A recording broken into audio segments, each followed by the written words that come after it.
Good morning, students. Today we are going to discuss the different concepts involved in the physical state changed by increasing or by decreasing the temperature, that is by change in temperature. Number one, you go through this one very carefully. Solid on heating changes into liquid. Remember this one, your material should be constant. There here we take ice, water and gaseous form, that is vapors on heating. Now important thing, on cooling changes into this one and this one. Now one most important point, solid into liquid change, this process is known as fusion. What will happen? Force of attraction decreases, kinetic energy increases, but force of attraction decreases not up to very large extent, so they can move within the volume, right? So this is the liquid. Now on further heating, force of attraction decreases very much and kinetic increases enormously, changes into gas. First important fact, how substance get evaporate. This is the container, very important phenomena. You have the liquid. First of all, you concentrate, all the particles have similar energy? No. The particles which are present at the top, suppose this is two particles, particle 1 and particle 2. Its energy is E2. The particle present at the surface has a higher energy than the particle present at the bottom. Point number 1. Point number 2. During the evaporation, what will happen? This particle that already have the higher energy take the energy from its surrounding or from the bulk of the liquid particles, and when it get enough energy to leave this attraction force, it come in the air. This condition of this material now is known as vapors. First question, what is the difference between gas and vapor? Gas which are present as gas at the room temperature, for example CO2, O2, N2, these all are gases because at the room temperature they present as gases.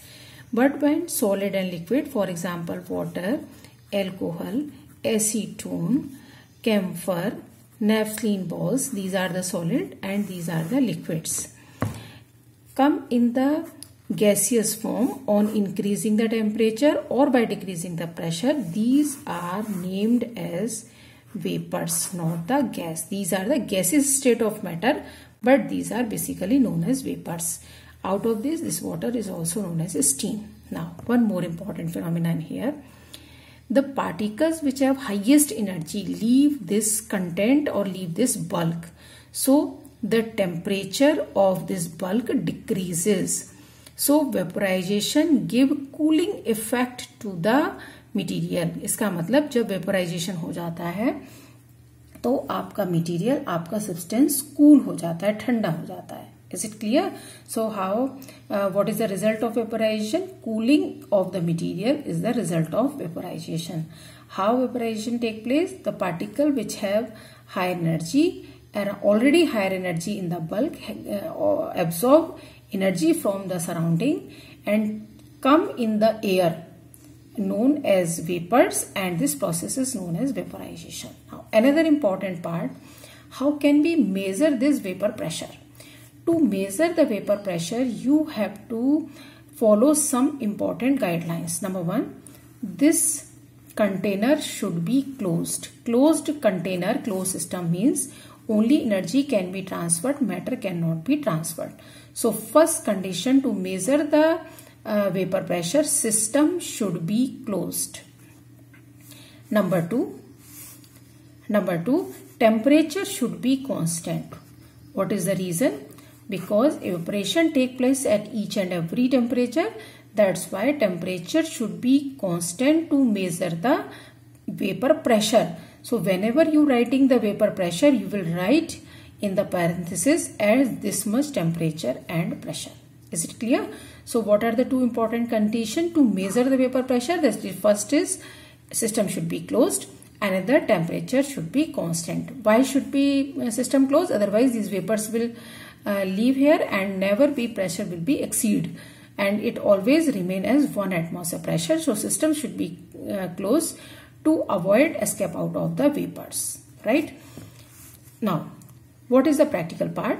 First you close the container, maintain the temperature. Suppose you are going to calculate the vapor pressure as 30 degrees Celsius.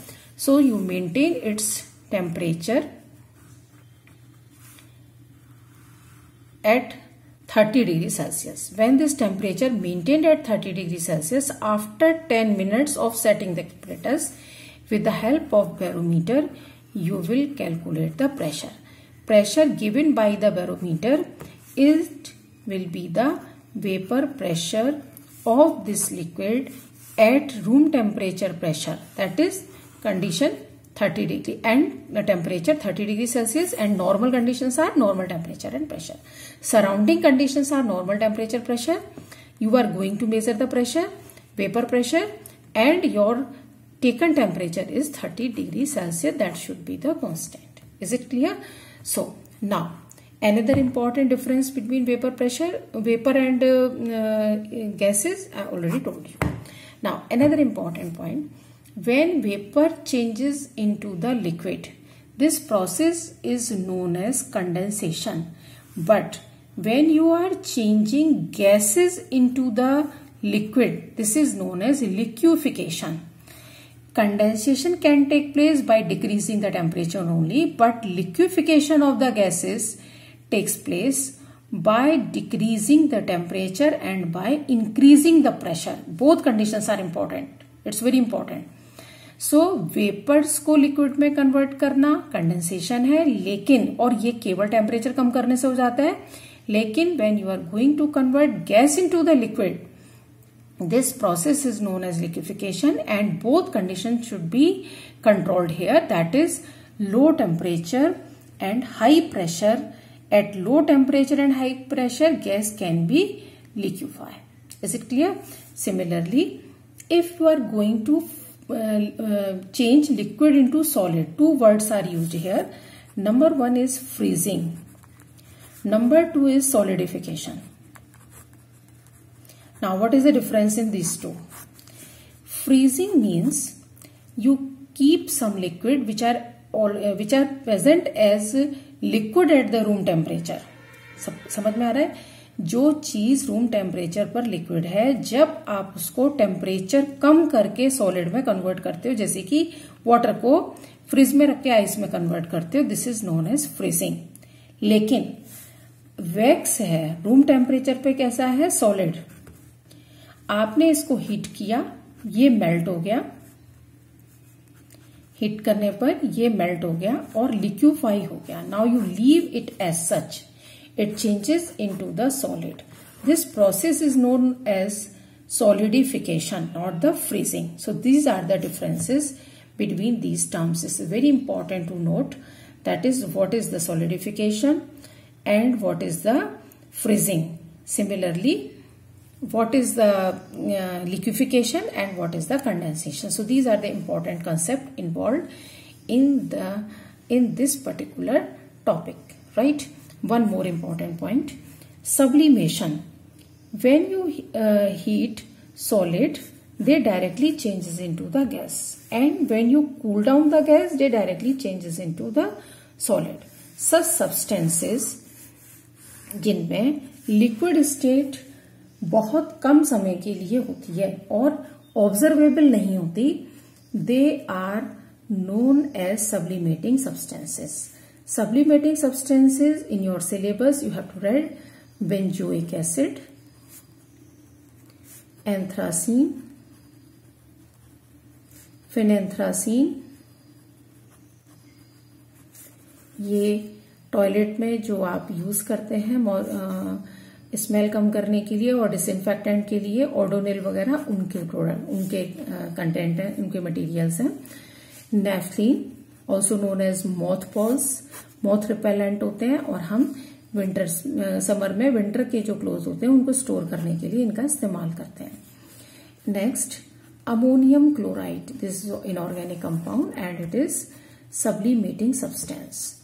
Iodine, it is also sublimating substance. अब ये question होता है कि क्यों ये substance sublimate हो जाते हैं. You know very well, each and every substance having the melting point and boiling point, right? So the substance in which melting point and boiling point are very close to each other, ये दोनों temperature बहुत पास होते हैं. जैसे suppose melting point है इसका 30 degree Celsius और boiling point है इसका 31 डिग्री सेल्सियस और 32 डिग्री सेल्सियस. तो जो बीच की इंटरमीडिएट फेज है लिक्विड, वो आपको नजर ही नहीं आती. So the substance for which melting point and boiling point are very close to each other, they are sublimating substances. During the energy, this process is known as sublimation, condensation. So the process in which solid directly changes into the gas is known as a sublimation, right? And such substances are known as sublimates, right? These are the examples you have to read in this particular topic. Now, important point, how can we do this practical in the lab? So this particular process mostly utilized to separate or to purify the sublimating substances. Here is a setup of apparatus. You are seeing here a burner के ऊपर tripod stand and then wire goes to avoid direct heating. Then we put china dish having your impure substance or mixture. You put inverted funnel में ऊपर आपने cotton का plug लगाया हुआ है ताकि वेपर्स बाहर ना जाएं. इसके बाद slowly you heat the substance. तो जो नॉन सब्लिमेटिंग सब्सटेंस है that remain in the bottom of the China dish और impurities remain in the china dish. Impurity may be non sublimating substance, sand, etc. and sublimating substance start to evaporate. It condenses on the cooled walls of the inverted funnel and deposit here.